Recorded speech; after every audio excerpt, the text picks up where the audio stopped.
Hello, and thanks for joining us on this HOA leader video chat with two of our experts. My name is Gabriella Flisco, and today I'm joined by Dan Zimberoff of California and Jeff Vollmer of Michigan. Today we're going to answering another question from an HOA leader reader, this time asking if it was proper for a board president to loan an HOA at 4% interest money to pay off an under-reserved roof repair expense.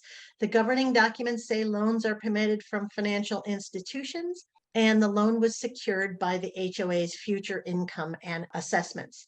So in this video, we'll answer our reader's question, which is this grounds for asking the president to resign? And then in our second video, Dan and Jeff will offer their expert opinions on the questions you can ask yourself to determine whether something is a conflict, and then if there are steps you can take to sort of clear the conflict.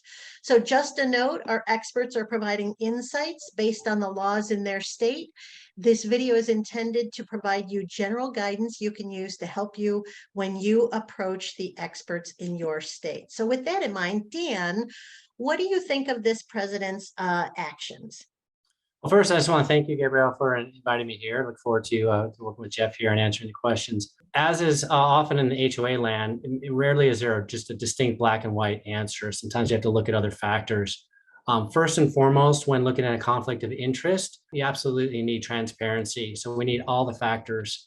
Now, it's interesting that in this case, the governing documents say that the HOA can get a loan from an institution. Well, I'd really want to look at the distinct language there. Is that a shall? Is that a must versus is there a may? If it's a shall or a must, then potentially this contradicts the governing documents and is not allowed. Ultimately, though, directors and officers in many states have a heightened duty. It's called a fiduciary duty. So you really have to look with a close lens at any type of potential conflict issue. Here, I'd want to know as well as the interest rate above market, is it at market, is it below market? Really, it shouldn't have any detrimental impact on the association. And then I think sounds like the question that the reader was asking, what's the benefit to the director here, the president? It could be a win-win situation. If it's below market, potentially here, this could be a benefit to the association. But I'd want to look specific language of the governing documents, see if it's allowed, and then make sure that it's fully disclosed.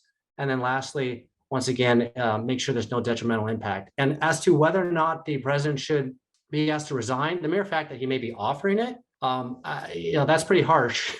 Even if it's not allowed, depends on, was this fully disclosed? Is he just trying to do a good thing for the association? Or, conversely, is he just trying to pull fast on it? Unfortunately, I think this just requires a little bit more inquiry.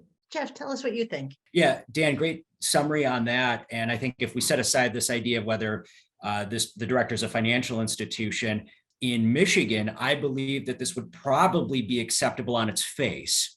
And the reason being is that our Nonprofit Corporation Act that govern condominium and homeowner associations basically says that a corporation cannot be indebted to one of its directors without adequate consideration. And in the way that the question's been described, there appears to be some form of adequate consideration in that they're receiving a loan to help their underfunded reserve and accelerate a reconstruction project. So on its face, it's probably okay, but I think there's going to be a host of other issues that need to be considered about whether this was appropriate in the first place. Okay, great.